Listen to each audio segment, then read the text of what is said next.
I've always found something eerie about cats. Not in the mystical, ancient symbol sense, just in how quiet they are, how deliberate they are. Their movements are clean, purposeful, almost calculating. I'd never thought too deeply about it until I got my second cat, a kitten who bounced around the house like static electricity. My older cat, Malcolm, watched her with this strange kind of tolerance that felt more like observation than affection. It was like he was gathering data on her. One time, I saw Malcolm crawl behind the couch while the kitten played, disappear beside a crumpled jacket, and then simply vanish. No movement, no tail. The kitten spun around looking for him, eyes wide, and Malcolm was just gone. It didn't make sense. I walked over and crouched. Sure enough, he was curled under the folds of the jacket, pressed so flat, and still he may as well have evaporated. The kitten gave up eventually and walked away, and only then did Malcolm slowly stand and stretch, slipping out without making a sound. After that, I started noticing things. The bell on his collar didn't always ring. He had figured out how to move in a way that silenced it. Sometimes he'd walk right past me and I wouldn't hear a thing. He only jingled when he wanted to, and it got me thinking, what if he were bigger? Not even tiger-sized, just big enough to make me pray. That's when the idea wormed into my brain, the kind you try not to think about because it feels wrong or maybe too possible. I told myself I was just overthinking it. I laughed it off, but even then, I knew it had lodged somewhere deeper. I started seeing Malcolm differently. He'd perch on shelves and stare at me for minutes on end. His head wouldn't move, just his eyes. I told myself I was imagining it, but I couldn't shake the feeling that if I shrank just a few feet shorter, I wouldn't last a week with him in the same house. That was before I left the city, before the woods. After my dad died, I inherited this piece of land he'd been sitting on for years. 15 acres of forest and a cabin up north, way off the grid. No neighbors, no cell service.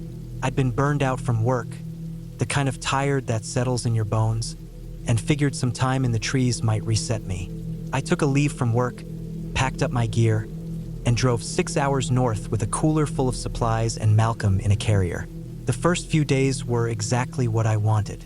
Peaceful, cold in the mornings and silent at night, with nothing but wind and the distant sounds of owls or bugs. I split firewood, walked the land, cleaned out the cabin. Malcolm adjusted quicker than I thought he would. He liked the windows, sitting on the sills and watching the trees. I only let him out when I was close by. I didn't want to lose him, but I also trusted him more than most animals I'd known. He was smart, too smart. The woods around the cabin were thick. Tight brush, tall pines, the kind of land that absorbs sound. You could yell and it wouldn't carry. Everything felt muffled, like the trees were swallowing noise. I walked the trails during the day, marking them with bits of colored tape so I wouldn't lose my way. There were old deer paths, signs of coyotes. Nothing unusual. But as the days passed, I started feeling something else, like I was being watched. I told myself it was just my nerves, the quiet messing with my head. Then Malcolm started acting strange. He wanted out more often, but when I let him go, he wouldn't chase birds or roll in the dirt like usual. He'd slip into the undergrowth and vanish. I tried following him once and lost him after 20 seconds. No bell, no rustling, just gone. When he came back, he was twitchy, alert, like he'd seen something out there, or worse, like he was guarding something. It all built slow. First, the sounds. I'd hear rustling just outside the cabin at night. I figured it was raccoons. Then heavier steps, like something larger moving through the brush. Still not unheard of. But then I'd wake up in the middle of the night and Malcolm would be sitting at the window, completely still, staring into the trees. One night, I watched him for nearly 30 minutes. He didn't blink once. A few days later, I decided to follow him again, this time in the late afternoon when the sun was still up but starting to lower. I wore boots, gloves, and a light pack and followed him as best I could. He walked slow at first, tail up, moving along one of the game trails. I stayed 20 feet behind, watching for movement. Every so often he'd glance back, as if checking to see if I was still there. But the deeper we went, the faster he moved. I started losing him around a bend, and when I rounded the corner, he was gone. No sound, no tracks. I looked up, down, side to side. The forest was dead silent. No birds, not even bugs. I stood still for a long time. Then I heard it. Not Malcolm, not his bell, but the sound of something shifting behind a tree to my left. I turned fast, but whatever it was had ducked out of sight. I crouched low and waited, heart hammering.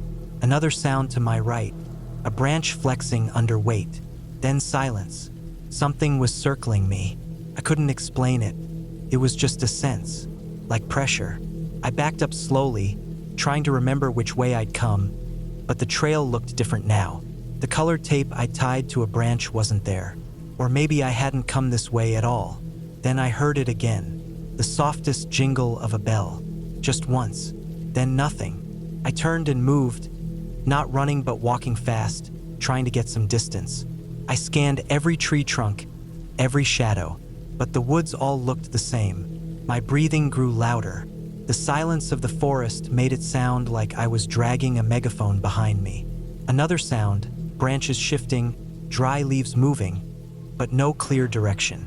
Then, dead ahead, I saw a crumpled jacket on the ground. Familiar. Mine. One I'd lost 2 days ago and thought I'd left back at the cabin. It was laid out in a strange way, half folded, like someone had tried to mimic how it would look if someone dropped it casually. But it was too neat, too placed. Something moved behind it. I froze. Then I saw the tip of Malcolm's tail, just the tip curling behind a tree. I called his name instinctively. Nothing. No bell. I took one step forward. Two. Then, in one sudden motion, a shape bolted from behind the jacket. I staggered back. It was Malcolm, but he wasn't looking at me. He was looking past me. I turned fast. Nothing. Just trees. But he was still staring. His back was arched, tail puffed out. He was in full alert. I didn't wait. I scooped him up, stuffed him into my coat, and started moving in what I hoped was the right direction. The trip back felt endless. The woods didn't look the same. I couldn't find the trail markers. The light faded faster than I expected. And every few minutes, I'd hear the soft jingle of a bell, sometimes behind me, sometimes ahead. But Malcolm's bell wasn't making a sound. He was tucked tight in my jacket, rigid and silent. At some point, I spotted a sliver of metal through the trees. My truck, parked beside the cabin. Relief hit me like a wave. I didn't stop moving until I was through the door, Malcolm in my arms, slamming it shut and locking every latch I could find. That night, Malcolm didn't move from the corner of the room. He kept his eyes on the window the entire time. In the morning, I went out to the trail with a small hatchet and marked a few trees, trying to retrace my steps. About 100 feet in, I found the jacket again. But this time, it was folded perfectly, sitting on a low stump. The air felt wrong, still, pressurized, like a vacuum. I didn't touch it. I just turned around and walked back to the cabin. That evening, I packed everything: food, clothes, gear. I stuffed Malcolm in the carrier and left before the sun went down. Drove until I saw cell service again and didn't stop until I was back in the city. I still have the land, but I haven't gone back. I rent it out sometimes to hunters or campers, but I never give them the back trail map. I never mention the jacket. Malcolm's still with me, older now, slower, but he still watches, still disappears when he wants to. And sometimes at night, when everything's quiet and I've turned out the lights, I'll hear the softest little jingle, even when he's asleep beside me. It never lasts long, just long enough to remind me he's still there, and that something else might be too. I started noticing it last fall. My cat Milo is one of those fat orange tabbies who acts more like a dog than a cat most of the time. Big, clumsy thing, always flopping around, chasing shadows, knocking over glasses with his tail. But when the mice started showing up in the house again, he changed. I mean, I always knew cats hunted, but I hadn't really seen it firsthand until then. It was late September when I first watched him do it. I was drinking coffee at the kitchen table, early in the morning before work. Milo had been sitting in the laundry room for half an hour, completely still. I'd noticed him there before but never thought much of it. That morning, though, he suddenly sprang forward. No noise, no bell, no warning, and came out with a mouse in his mouth. It was like watching a different animal entirely. It wasn't the goofy cat I was used to. He looked like a wild thing, focused, cold, silent. It messed with my head a little. The bell around his neck had always jingled with every step, like an old sleigh bell. But when he was hunting, I never heard it. It was like he could turn it off. I even checked the bell afterward, it still worked just fine. But when he was in that mode, stalking something, he moved so quietly you'd think he wasn't even there.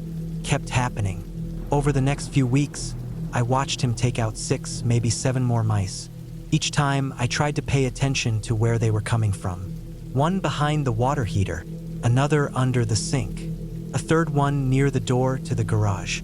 I kept a notepad, jotted down every place he focused on. Then I started sealing them up one by one, caulk, steel wool, foam, whatever it took.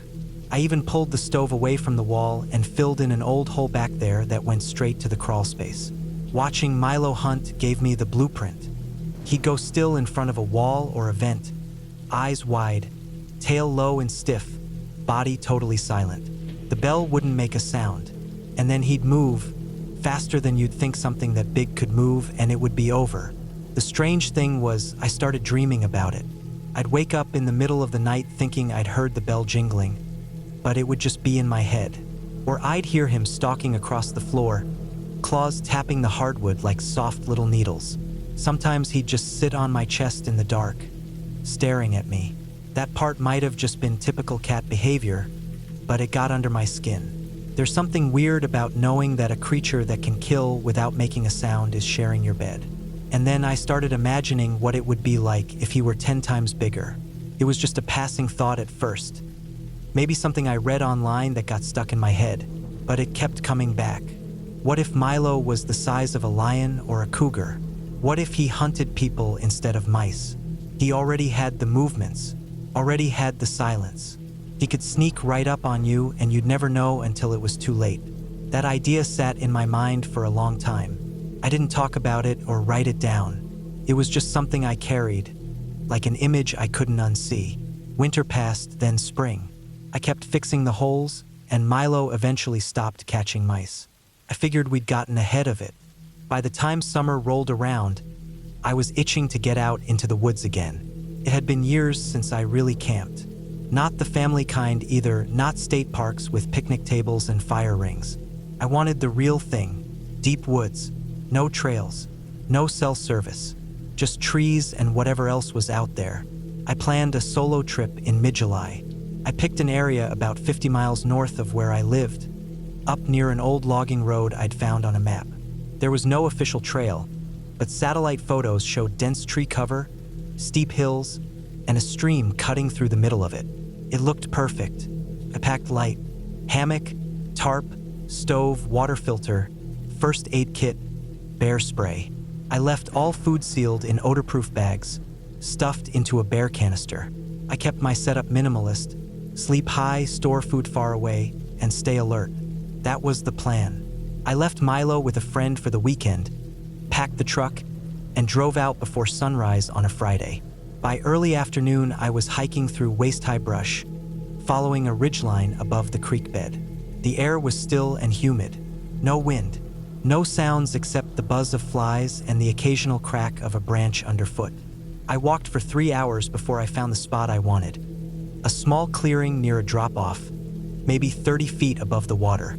I set the hammock between 2 spruce trees, stretched the tarp above it, and cooked a quick meal near a cluster of rocks about 40 yards away. That first night was uneventful. I lay in the hammock, staring up at the soft orange light bleeding through the tarp, and listened to the forest settle down. Cicadas hummed. I heard the rush of water in the distance. No strange noises, nothing walking around, just the woods. The next day, I explored the ridge, followed the stream down a few hundred yards, filled my bottles, and came back to camp to rest. That night, again, everything felt normal. It was the 3rd night that I woke up. I don't know what time it was. My watch was tucked into the gear pouch and I didn't want to reach for it. But something had stirred me. Not a sound exactly, more like the absence of one. The air felt tight, still, The forest wasn't humming anymore. I lay there in the dark, eyes open, heart beating hard against my ribs. I didn't hear anything, not a footstep, not a branch, but the silence itself felt loud. That's when I noticed something strange on the ground. It was the moonlight that showed it. The tarp was pulled high enough that I could see some of the ground below through the mesh of the hammock. Just faint outlines, but something was there. Footprints, not human, not boot tracks. Paws. They circled the hammock. Big round pads, no claws, each one almost the size of a softball. I didn't move, just stared. They weren't there the night before. I was sure of that. I'd cleared that patch of dirt before setting the hammock, swept away twigs and leaves so I wouldn't be sleeping over a mess. I would have seen those tracks, and now they were fresh, deep, not more than 15 feet away. At most, my body felt frozen. I couldn't hear anything, couldn't even hear breathing. Whatever made them had been quiet, too quiet. It had walked around me while I slept and never made a single sound. Mountain lion. Had to be. I'd read about them. I knew they could move like shadows. They didn't roar, didn't growl. They stalked, waited, attacked from behind. They didn't want to fight you. They wanted to end it quick. And it had been that close to me, circling. I stayed awake the rest of the night. I didn't dare move, just stared at the dark until the edges of the trees started to glow gray with morning light. When the sun finally crept up over the ridge, I climbed out slowly and looked around. The prints were clear now. They came up from the direction of the stream, passed around the hammock, then trailed off into the woods. Maybe a dozen in total. I followed them for a while, maybe 50 yards. They stopped at a cluster of rocks, then vanished. I checked the bear canister, still sealed. Nothing touched. No food smells left out. I hadn't even eaten near camp since the first day. I packed up fast. Every sound on the hike out felt louder than it should have.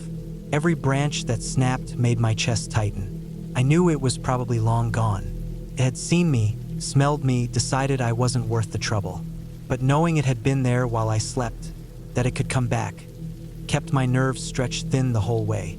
I made it to the truck by noon, tossed everything into the back, climbed in, and didn't breathe easy until I hit paved road again. Back home, I picked up Milo and sat with him on the couch. He flopped into my lap like nothing had happened, his dumb little bell jingling with every step. I stared at him for a long time. That same silence, that same shift in posture, that same quiet, deliberate calm before the kill. That mountain lion had moved the same way he did. It didn't make a sound. It walked through the woods like it was smoke, came within feet of me and left without a trace. And all I could think about, sitting there with Milo asleep on my legs, was how easy it would have been, how close I came to never waking up again, how I would have never even heard it. Just one slip, one bad smell, one move in my sleep. That's all it would have taken. I haven't gone camping since. And now, every time I watch Milo crouch low near a vent or a crack in the wall, I don't just see my house cat anymore. I see what almost killed me. And the thing that scares me most, I never even heard it coming. I was 12 when it happened. It was one of those early summer trips that felt like the highlight of the year. My dad had made plans with a few of his friends to head up near Harrison Lake in British Columbia. It wasn't the first time I'd been there, but it was the first time we were going without tents. Just sleeping bags under the stars. No fabric walls between us and the woods. At the time, it seemed like a fun idea. Rugged, adventurous, the kind of thing kids imagine when they think about camping the real way. I didn't know then how raw and exposed it would feel in the early hours of the morning. The group was a mix of guys my dad had known since he was young. Most of them had grown up hiking and fishing together. One of them was Mark, a big, quiet guy with a thick black beard and a laugh that could carry down a valley. He was turning 40 that weekend. We joked about it while we were packing up at home. My dad said they were going to give him a hard time about finally getting old while drinking cheap beer by the fire. The drive up was the usual winding mess of dirt roads and switchbacks. We had to stop more than once to let the trucks cool down. The higher we climbed, the more we left behind the flat sounds of town. Eventually, we pulled off onto a rough trail my dad said he'd found years ago. It was barely wide enough for the trucks. Branches scraped the sides, and at a few points we had to clear fallen limbs just to keep going. By the time we rolled to a stop, we were deep in it. No signs of people, no cell signal, just trees and the occasional break where you could see the lake in the distance below. The first night was quiet. We made a fire and cooked over it the usual sausage and beans routine. They passed a flask around while I poked at the coals with a stick and stared at the stars. Mark took his usual spot near the edge of the clearing, claiming he liked to sleep where he could stretch out without getting kicked. He rolled out his bag near a big stump and fell asleep fast. He snored like a machine starting up. It made me laugh at first, but later, when I was trying to sleep, it was a little harder to find the humor. The woods were louder than I expected once the fire burned down. Twigs cracking, the occasional call of something distant and wild. I didn't sleep much that night, just kind of drifted in and out, listening, eyes flicking open every time something shifted in the trees. But nothing really happened that first night. It was just the strangeness of sleeping without walls. I woke up with dew on my sleeping bag and the smell of pine stuck in my nose. My dad was already boiling water for instant coffee, and Mark was grumbling about his back.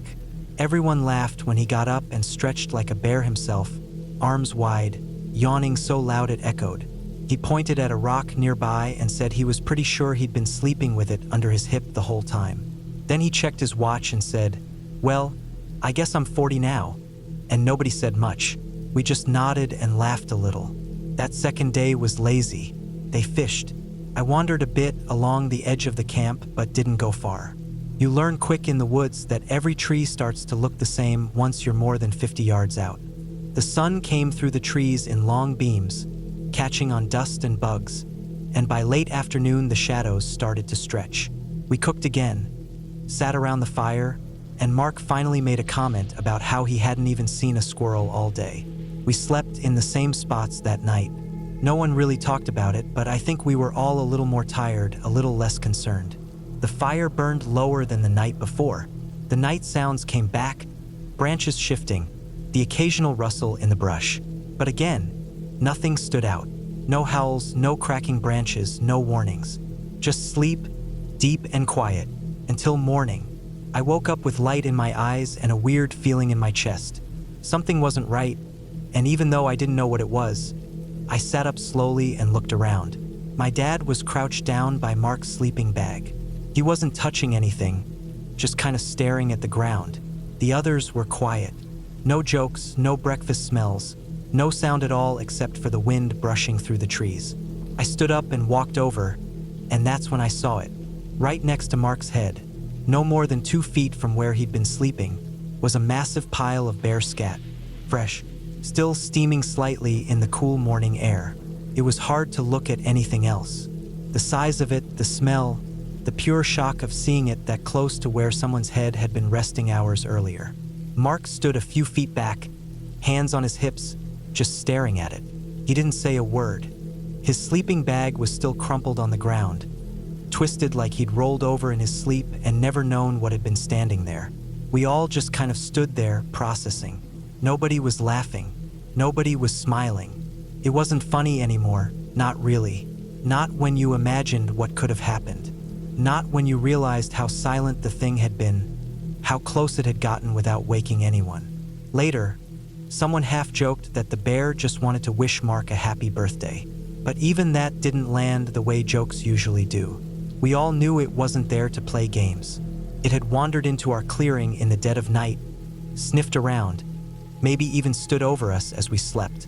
We packed up not long after. There was no group decision, no discussion about whether to stay another night. We just all started folding sleeping bags, checking for anything we might have left out that could have drawn it in. No one wanted to admit it, but we were rattled. The drive down felt different than the way up. Quieter, more tense. Everyone was thinking about the same thing. You spend your life knowing there are animals in the woods, but it's different when one comes that close. When it leaves a sign like that just a couple feet from where your head was resting, that's a message. It doesn't have to growl or roar. Sometimes the quiet ones say the most. I think about that trip a lot now. I'm older, closer to the age Mark was then. And I've gone camping again plenty of times, even gone back to Harrison. But I've never slept out under the stars without a tent since then. I know a tent wouldn't stop a bear. I know that, but it gives you something. A thin wall, a flap of fabric, just enough to make you feel like you're not totally exposed. I've never forgotten the look on Mark's face that morning. He didn't say anything, but his eyes told the story. He knew how close it had been. He knew what could have happened, and so did the rest of us. We were lucky, that's all it was. No special reason, no smart decisions. Just luck. The bear didn't feel threatened. Maybe it wasn't hungry. Maybe the wind was blowing the right way. Maybe it had already eaten. Or maybe it just wanted to leave a message. Quiet one. Just close enough to remind us where we were. And what we were. Just visitors. Just meat wrapped in nylon, breathing in our sleep. And that was enough to make us pack up early. That was enough to remind us we weren't in charge out there. The woods don't care about birthdays. They don't care how quiet the night was. They don't care if you're asleep or awake. They just keep moving, wild and quiet, until the moment they decide to step a little closer. And sometimes they do. I'd been planning the trip for a while, just waiting for the weather to settle and the snow to melt enough that the trails were manageable. Early spring in the Rockies can be tricky, especially up high where winter lingers like a stubborn guest. But I'd kept my eye on conditions and picked a 4-day window that looked clear. I wasn't new to solo camping. I'd done it more times than I could count. I knew what I was doing. I respected the woods, carried my gear right, didn't cut corners with food storage, and made sure my camps were clean and discreet. I wasn't out there for thrills. I just liked the quiet, the solitude, and the break from everything else. The trailhead was about a 3-hour drive from where I lived. I got there just after sunrise, parked at the pull-off, double-checked my gear, locked my truck, and hit the trail. It was steep right off the bat, switchbacking through dense pine and spruce. Snow clung in patches under trees and on the north faces of hills, but most of the trail was dry enough to move steadily. My pack was a little heavier than usual. I brought my warmer bag and an extra fleece layer just in case the temperatures dropped more than forecasted. Nights in the Rockies can turn on a dime. The first day was long, and I kept moving until late afternoon before stopping to make camp in a flat spot about a mile down from a ridgeline. It was a little basin, tucked between trees with some natural wind cover. I set up my hammock between 2 thick pines, strung my rain tarp low since some clouds had started to roll in, and hung my bear bag a good 100 feet downwind. I followed all the usual precautions.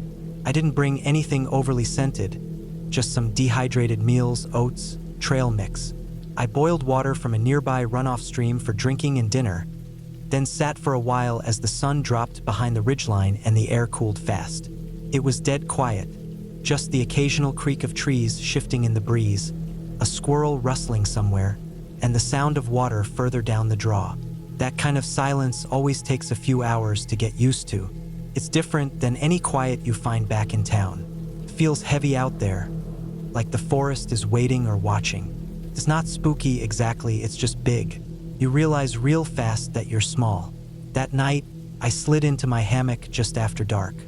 I was tired from the hike, full from the hot food, and the wind had died completely. I zipped up in my bag and listened for a while. Not even birds were calling anymore. I guess I drifted off fast because the next thing I remember was waking up to a pale blue sky just beginning to lighten. I stayed wrapped in the bag for a while, just blinking at the canopy above me. It hadn't rained. No trees had fallen. No rustling in the night had stirred me. That struck me as strange only because usually, even in good weather, you hear something. A branch snapping, a gust of wind, distant elk bugling. But it had been totally silent. Not once had I stirred. I sat up and unzipped the bag, letting the cold air hit my face. My breath fogged in front of me. I pulled on my boots and got out of the hammock to stretch. That's when I saw them. The prints. They circled the hammock. Not right up against it, but close, no more than 15 feet away in some places, maybe 10 in others. I counted at least a dozen clear tracks, big ones. Feline. And I knew right away what I was looking at. They were unmistakable. No claws like a canine. Round pads. They were wide, easily the size of softballs. I'd seen cougar prints before, smaller ones, maybe juveniles or female cats. These were bigger, wider than my palm. Deep too, the animal had weight. I crouched beside one, brushing some loose pine needles from the edges. The ground was soft, spongy with decomposed matter and spring thaw. These weren't old prints. The edges were crisp, no weathering, no debris fallen inside them. They hadn't been there when I'd set up, and they weren't part of some route. There were no prints leading to or from camp, at least not nearby. Just this lazy loop, circling my hammock like the animal had paced slowly, checking things out. It made the hair on my arms stand up. I scanned the treeline. Nothing. No movement. No sound. Just the early light pushing through the trees. I slowly walked the perimeter of camp, trying to see if there was a direction the cat had come from or gone to, but I lost the trail. It must have come through more solid ground or across rocks before hitting the softer area by my hammock. Either way, it hadn't lingered. The air felt different now, like I was being watched. I'd never seen a mountain lion in the wild, but I'd read enough and heard enough from other outdoorsmen to know there are ghosts out there. You don't see them, you don't hear them, and if you do, you're lucky or unlucky. The fact that it had come that close and I hadn't heard a damn thing all night chilled me more than anything. I prided myself on being aware of my surroundings. I didn't sleep hard in the woods, never had.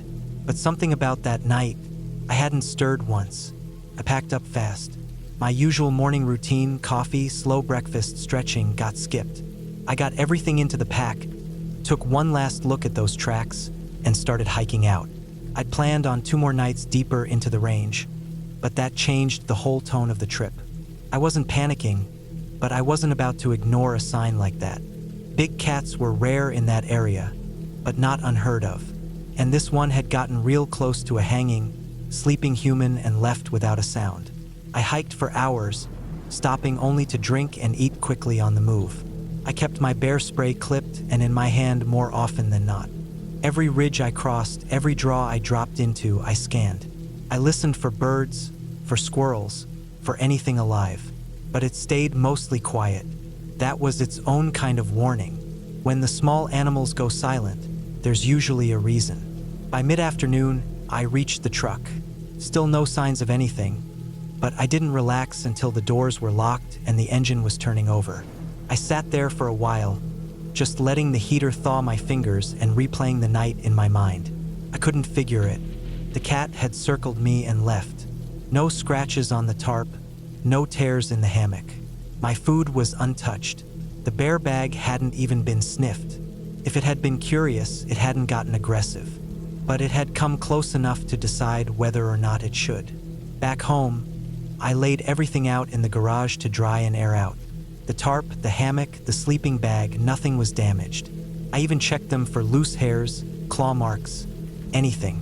There was nothing. I cleaned my boots, re-oiled my knife, and sat with a beer on the back step for a long time, just staring at nothing.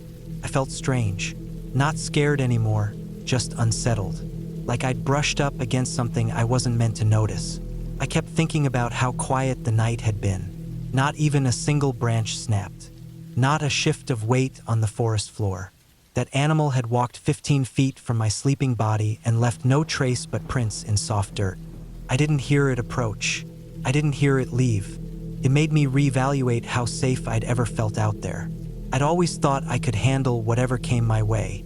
Whether injuries, wrong turns, I planned for all of it. But I hadn't planned on a 150-pound predator creeping into camp and deciding, for whatever reason, that I wasn't worth the trouble. Maybe I didn't smell like food.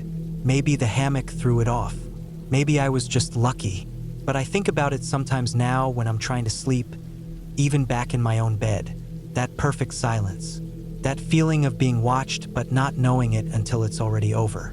I haven't stopped camping since then, but I haven't gone back to the Rocky Solo either. That cat didn't hurt me. It didn't even touch me, but it reminded me of something I'd let myself forget. Out there, you're not the top of the food chain. You're not in control. You're a guest, and sometimes you get a pass. Sometimes something stronger than you decides to walk away. It's been over 10 years since I brought it back, and it's still sitting in the corner of my garage, right where I left it the night I returned. I don't touch it. I don't talk about it. I don't even look at it if I can help it. But I kept it. I guess the only way to explain why I did is to tell you what happened. It started in the fall of 2013. I was living alone in a small town just outside Missoula, Montana. I was 31, recently divorced, and trying to piece myself together. I didn't have much. A 2-bedroom rental, a half-dead pickup truck, and a job doing HVAC installations that barely paid the bills. I spent most of my weekends drinking or hiking, and when I wasn't doing either of those things, I was trying to be alone. That October, I decided I wanted to get off the grid for a bit. I needed quiet. The kind of quiet you only find deep in the woods where there's no reception, no traffic, no sounds but the wind and maybe your own heartbeat if you're lucky. There was a place I'd read about in a dusty old hiking guide I found in a used bookstore downtown, somewhere way up north near the Canadian border, where the trails petered out into old logging roads and then into nothing at all. No name, no amenities, no real map. Just a region marked off with a highlighter and a note that said, "Too remote for regular access. Only attempt with proper supplies and experience." That sounded perfect. I packed up my gear. Tent, sleeping bag, water filter, camp stove, enough food for 5 days, satellite compass, flare gun, bear spray, and a .357 just in case. I loaded everything into my truck and took off before dawn on a Friday morning. It took nearly 7 hours of driving, then another hour creeping along a dirt road that turned from gravel to mud to thick forest floor. By the time I set up camp near an old, barely standing logging shack, the sun was low in the sky and the air had that sharp, still quality to it that you only get right before a hard frost. The first night was peaceful. I made a fire, ate a pouch of freeze-dried chili, and listened to the trees creak under their own weight. No bugs, no other hikers, just me and the woods. The second day I explored. I followed a game trail up a ridge and found a stream running cold and fast along the rocks. I spent a few hours wandering, just walking with no real plan, trying to feel human again. When I got back to camp, everything was as I'd left it, except there were footprints. Not mine. They weren't boot prints. They were bare, human, no tread marks, just deep, narrow impressions in the soil, leading in a half circle around the clearing and disappearing into the brush. I froze. It was October. Nobody should be out here barefoot. Hell, nobody should be out here at all. I scanned the tree line. Nothing. No movement. No sound. Just the cold creeping up my spine. I checked my gear. Nothing was missing. Nothing was touched, far as I could tell. But I didn't sleep that night. I kept the .357 in my lap and stared out the mesh of the tent, listening. Every creak, every rustle made me twitch. By morning, I convinced myself it had to be old prints. Maybe someone passed through months ago, maybe a hermit, or maybe some drunk hunter got turned around and stripped down for whatever reason. I wasn't ready to pack up yet. That third day, I went farther than before.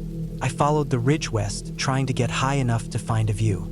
After a couple miles, I came across something that stopped me cold. It was a pile. A stack, actually. Logs, cut clean and arranged in a near-perfect square, like a tiny cabin without a roof. Inside the square was a mound of dirt, maybe 3 feet high, covered in moss and pine needles. At first, I thought it was a grave. I stepped closer. Something metallic glinted from between the logs. It was a handle, black, plastic, but wrapped in what looked like electrical tape. I crouched down and tugged on it. It didn't budge. I pulled harder. The logs shifted slightly, and something underneath groaned like damp wood. Eventually, after digging at it with my camp shovel and prying loose a few logs, the whole thing gave. I fell backward, nearly smacking my head, and whatever I dislodged came free. It was a case, like a military footlocker, the kind you'd find in surplus stores. Heavy plastic, scratched up, but intact. It looked old but not ancient, something from the 80s or 90s maybe. It had no markings, no locks, just a latch. I stood there staring at it for a long time. I should have left it. I should have buried it again or walked away. But I didn't. I opened it. Inside, Wrapped in what looked like plastic sheeting and sealed with duct tape was something long and narrow, roughly the size of a rifle. The whole thing smelled like rust and mildew. I peeled the plastic back slowly, and my heart started thudding. It was a weapon, not a rifle, some kind of custom-built, short-barreled shotgun. It looked hand-machined, with a makeshift folding stock, a welded barrel, and a matte black finish that had mostly worn off.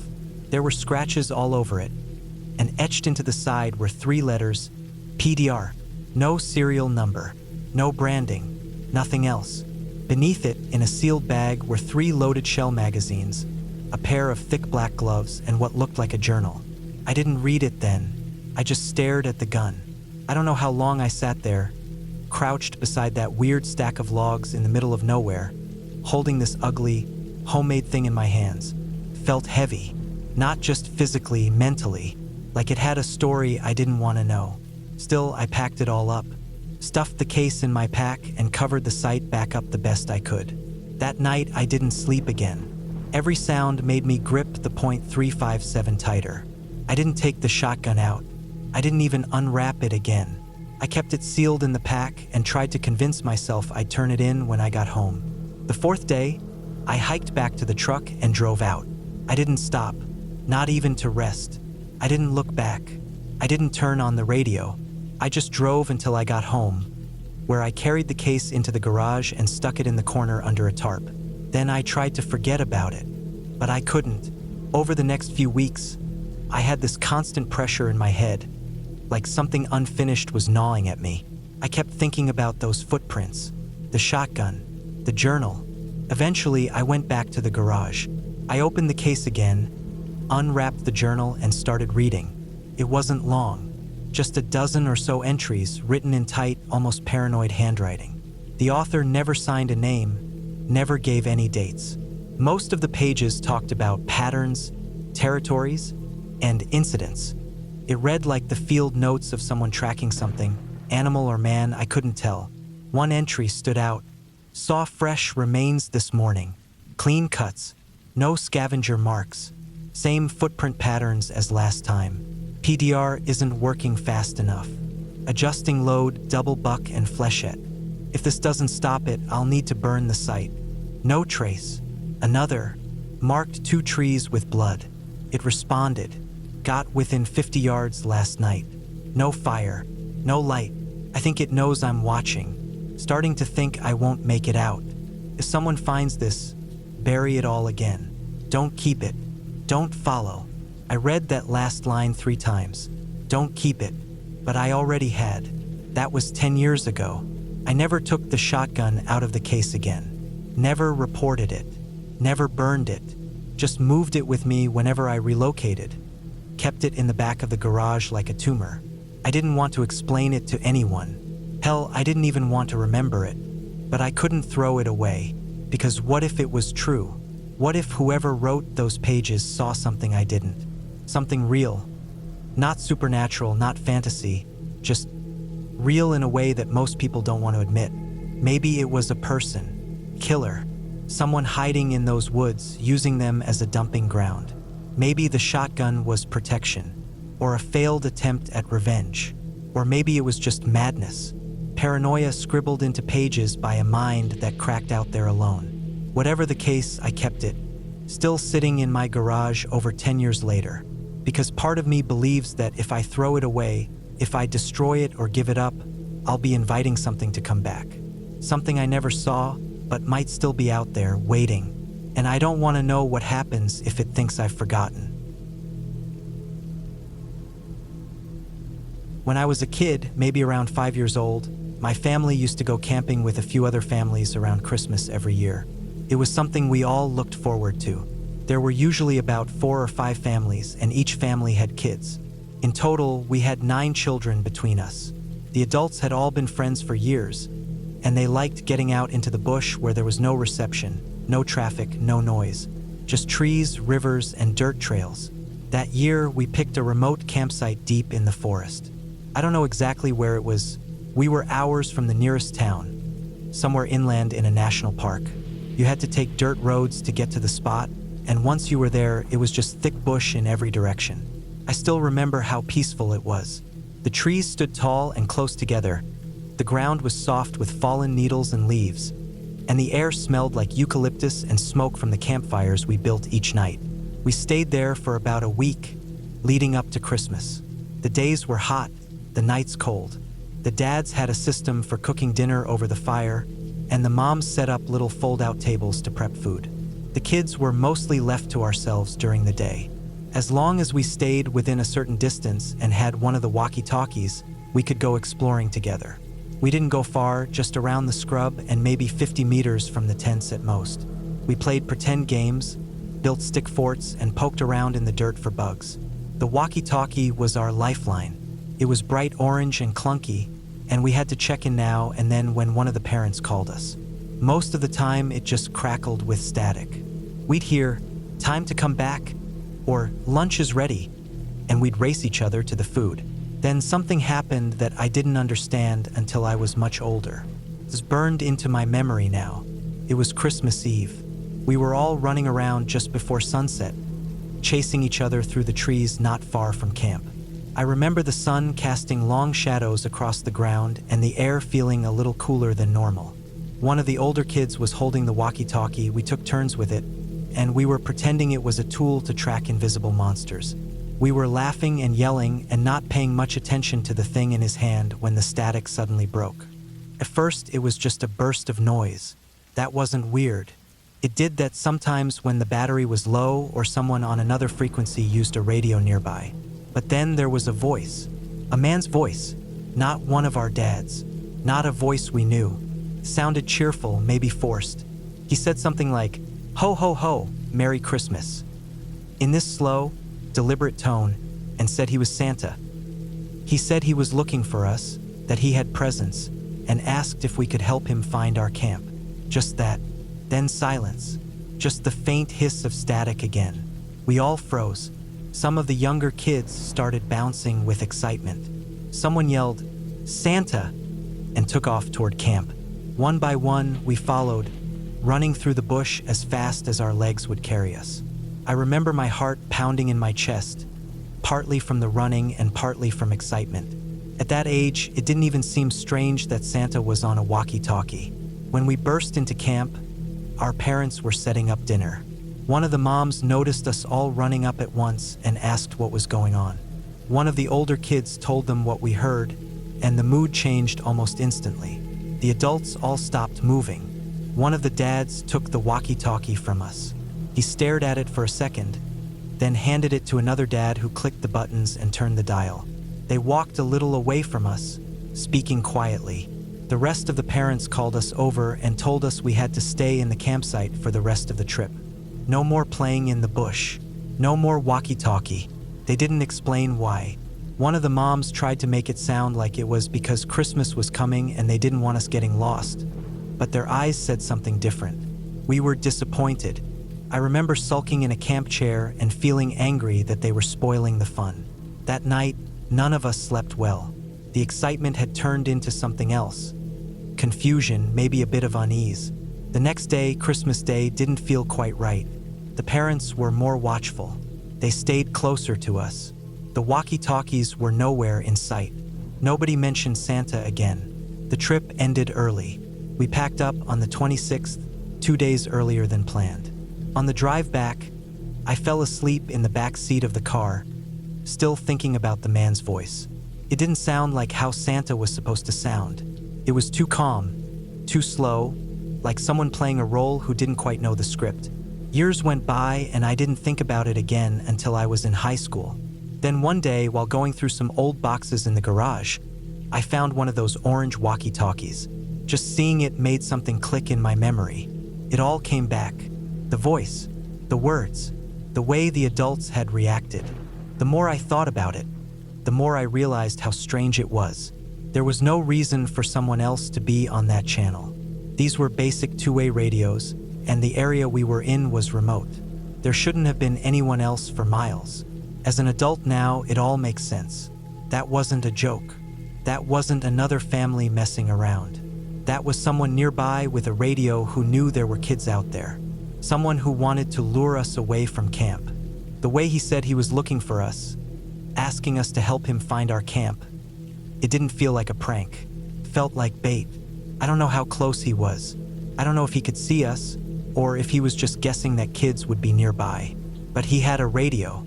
That meant he was close enough to hope we'd hear it. Close enough to try. I think about what would have happened if we hadn't run back to camp. What if we had gone looking for him? What if one or two of the older kids had gone off in the wrong direction, following the voice? The forest was thick, full of dips and rises and dry creeks and boulders. It wouldn't take long to disappear in there. Even if someone screamed, no one at camp would hear it unless they were nearby. As I got older, I asked my dad about it once. I didn't mention the walkie-talkie at first. I just asked if anything weird ever happened during our camping trips. He looked at me for a long second and said no, not really. Then he asked if I remembered that trip when I was little, the one near Christmas where we had to leave early. I said yes. He didn't say anything more, just nodded and looked out the window. That told me all I needed to know. I think the adults knew exactly what had happened. I think one of the dads picked up the other walkie-talkie in camp and maybe tried to call back and got nothing. Maybe they scanned the nearby frequencies and picked up nothing but static. Or maybe they heard more. Maybe the guy said more before we got back. I don't know, but it was enough to change the whole tone of the trip. It was enough to make them pack up and go early. Now that I have kids of my own, I don't know how I'd react in that situation. I think I'd be furious, terrified. I probably want to call the police, but out there was no signal, no plates to copy down, no way to know who it was, just a voice on the airwaves, drifting through the trees like smoke. That was over 20 years ago, and I still remember the way the voice sounded, slow, patient, and trying way too hard to sound friendly. Like someone who'd practiced saying those exact words and waited for the moment to use them. We were lucky, that's all I can say. We were lucky we ran back instead of deeper into the woods. Lucky none of us got separated. Lucky we never found out what was waiting out there if we had gone looking. And to this day, I don't let my kids wander on their own, not even with a walkie-talkie, because someone out there might be listening. And not everyone who talks to kids on a radio is just playing around. Some people are looking for something else. I didn't start the Appalachian Trail expecting anything other than a long, challenging hike through some of the most beautiful country on the East Coast. I wanted the quiet, the trees, the stars at night, and the physical toll of putting in miles every day with a loaded pack. I'd done shorter trails before, multi-day hikes, maybe a week at most, but this was the first time I committed to something like this. Months out there, thousands of miles. I spent over a year planning it. I knew about shelters and resupply points. I researched gear until I couldn't look at another stove or ultralight tent. I watched people's vlogs. I trained. I felt ready. And for the most part, I was. The trail is hard but fair. There's an unwritten code between hikers. You nod when you pass. If you stop at the same shelter, you share a little food or help each other hang bear bags. You learn trail names. You learn who likes to talk and who doesn't. Everyone kind of moves at their own pace, but you see familiar faces if you're on a similar schedule. Most people are good. Tired, sunburned, smelly, but good. It's a rhythm. You wake early, walk, rest, walk, eat when you can, filter water, set up camp or reach the next shelter. And even though you're out there on your own, you don't really feel alone, at least not most of the time. Sometimes you can go a whole day without seeing anyone. But eventually, you run into someone at a spring or a crossing. And after a while, faces become familiar. That's how it was for the first 6 weeks. I'd started in Georgia and made it well into North Carolina, heading steadily north.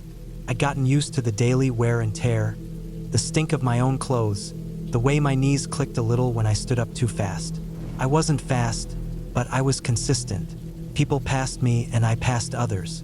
There were a few guys I saw off and on. A woman named Lisa who had a bad knee but pushed through it, and 2 brothers from Ohio who always carried too much food and ended up giving some away at shelters. Then, in the Smokies, I noticed a guy who just felt wrong. It's hard to explain. On paper, he didn't do anything that stood out in a way you could report or even write down. He wasn't outwardly threatening, but something about him set off alarms. The first time I saw him, it was late afternoon, and I was walking a ridge after a long climb. It was one of those narrow, exposed sections where the trees thin out and the wind cuts harder. I heard footsteps behind me, not unusual, and turned to see this guy maybe 30 feet back. Tall, lean. His clothes didn't fit quite right. Jacket too big, pants cinched tight at the waist. His pack looked old, stained in places. Not grimy like a long-distance hiker's gear. More like it had been sitting in a shed for years and was suddenly pulled into use. He didn't wave, didn't nod, just looked at me for a second too long, and then looked away. That in itself wasn't weird. Some people are just awkward. Some don't like to talk. I nodded and kept walking, expecting him to pass me, but he didn't. He stayed just behind me for a mile or two, always at the edge of hearing. I'd stop to drink water, and a minute later he'd show up, walk past without a glance, and then fall behind again. Eventually I stopped and waited until he was well ahead. He didn't look at me as he passed, just kept walking, long legs eating up the trail. I figured that was that. That night, I camped near a small shelter with a couple from Vermont and a solo guy who kept to himself. We all did our routines: cook, clean up, stretch, secure food. No one said anything about the tall guy, and I didn't either. I didn't want to sound paranoid. We all crashed early. Trail sleep is deep, especially after long mileage. At some point in the night, I woke up to pee. The air was colder than I expected. Mist hung low in the trees. I walked a short distance with my headlamp on red to keep my night vision. That's when I saw him. The tall guy was standing about 20 yards off the trail, just outside the edge of our camp, motionless, not moving, not doing anything, just standing there. He didn't have a tent, no sleeping bag, just him, arms at his sides, staring into the trees. He didn't turn to look at me. He didn't react to my light. I just stood there, half awake, my bladder forgotten. After a minute, I backed away and returned to my tent. I didn't sleep much after that. The next day, I mentioned him casually to the couple. "Saw someone standing near the trees last night," I said. "Kinda weird." They just shrugged, said they hadn't noticed anything. I didn't push it. For the next several days, I kept seeing the guy off and on. Not often, maybe once every other day. Sometimes I'd spot him ahead, walking fast. Other times I'd find signs. An empty tuna packet near a spring, a boot print that didn't match mine. Once I swore I heard him just off the trail while I was filtering water. I didn't see him, but the feeling was strong enough that I packed up fast and kept moving. I adjusted my routine to avoid camping alone. I skipped a few good spots just to stay near other hikers. I even pushed extra miles one day to reach a popular shelter. But even when I was around others, I never quite relaxed. At night, I'd lie awake, listening. Sometimes I'd think I heard footsteps near the edge of the woods. Once I woke up and found a small pile of stones arranged neatly outside my tent. 3 flat rocks, stacked like a cairn. Could have been nothing, could have been a prank. But it didn't feel like that. I started checking over my shoulder more. I kept my knife closer at night. My pace got more aggressive. I wasn't enjoying the trail anymore. I was just pushing through it. Then came the day that still lives in my bones. I was deep in a less traveled section somewhere in Virginia. The trail was narrow and the woods were dense. No real overlooks, no popular shelters nearby. I hadn't seen another hiker all day. The sun dipped lower and I knew I wouldn't make it to the next marked site. So I found a flat patch under some trees and set up camp. I hated camping alone now, but I didn't have a choice. Everything was fine at first. Cooked a little rice, hung my bag, stretched, got into my sleeping bag early. I read on my Kindle a bit, tried to ignore the rising nervousness that always came when I was alone. Sometime well after midnight, I woke up. It wasn't a sound that woke me, it was the absence of sound. The woods are never silent. There are insects, owls, rustling leaves. But when I opened my eyes, it was dead quiet. No breeze, no night sounds, just that thick, pressing silence. Then I heard it. Footsteps, slow, deliberate, crunching softly on the leaves. Not an animal, not skittish. Human steps, moving around my tent in a wide circle. I didn't breathe. I stayed still. The steps continued, one slow round, then another. Sometimes they stopped, then resumed. I fumbled silently for my knife, my headlamp. I was sweating. The air inside the tent felt too thick. I couldn't make myself move. The steps stopped right behind my head, inches away. I could feel whoever it was standing there. Then, slowly, the pressure on the tent wall changed. They were touching it, pressing a hand against the fabric behind my head. Not poking, just resting it there. I couldn't move. I was frozen in some kind of primal terror. After what felt like forever, the pressure went away. The steps resumed. Then silence again. I stayed there until dawn. I didn't sleep. When the light came, I got out slowly, knife in hand. There were boot prints in the dirt, big ones, leading to and from the tent. That was all. No note, no sign of anything taken or disturbed. But I knew it was him. I didn't know his name, but I knew. I packed faster than I ever had in my life. I didn't even eat, just shouldered my gear and started walking. My legs ached by mile 10, but I didn't stop. I did nearly 30 that day, just to reach a road and hitch to town. I wasn't alone that night. I slept in a motel with a locked door and TV noise in the background. I didn't quit the trail, but I changed everything after that. I skipped solo stretches. I stuck to groups. I was more cautious, more alert, and I never camped alone again. I don't know who he was. Maybe just some drifter. Maybe someone not right in the head. Maybe he was doing his own version of the trail. Or maybe he wasn't a hiker at all. Just someone out there in the woods watching, following.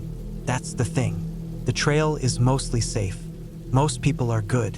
But every once in a while, you meet someone who isn't. And when you do, it's something you feel in your gut before your brain can explain it. You can't afford to ignore that feeling out there, where help is miles away and there's no one around to hear you scream. I recommend the Appalachian Trail. I really do. It's beautiful. It's life-changing. But I'd never hike it alone again. Not after that. Not after him.